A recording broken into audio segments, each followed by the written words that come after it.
What would a positive result mean for me, and would this confirm I was infected by the healthcare worker? It's important to emphasise that the vast majority of people who have a test will test negative. However, because of the importance of a positive result, we're recommending that everyone who's sent a letter does arrange to have a test. Should a patient test positive for the initial blood test that would be carried out, this would indicate that they have had hepatitis C infection.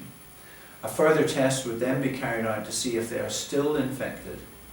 People can clear the virus spontaneously, that is, on their own, sometimes without treatment. Hepatitis C treatment will also clear the virus in more than 95% of cases.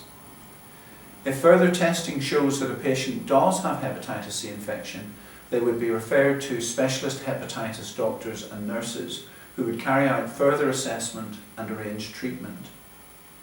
Further investigation of the patient's situation and further testing would need to be carried out before a conclusion could be drawn that infection had been transmitted from the healthcare worker to the patient.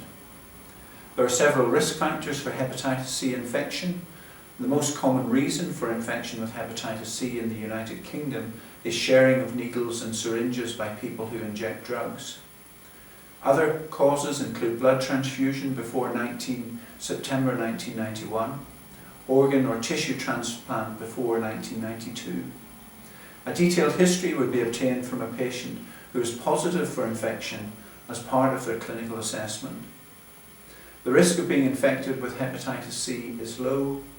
We're recommending that patients who receive letters arrange to have a blood test, and we wish to highlight that treatment for hepatitis C infection is highly effective with a cure rate of more than 95%.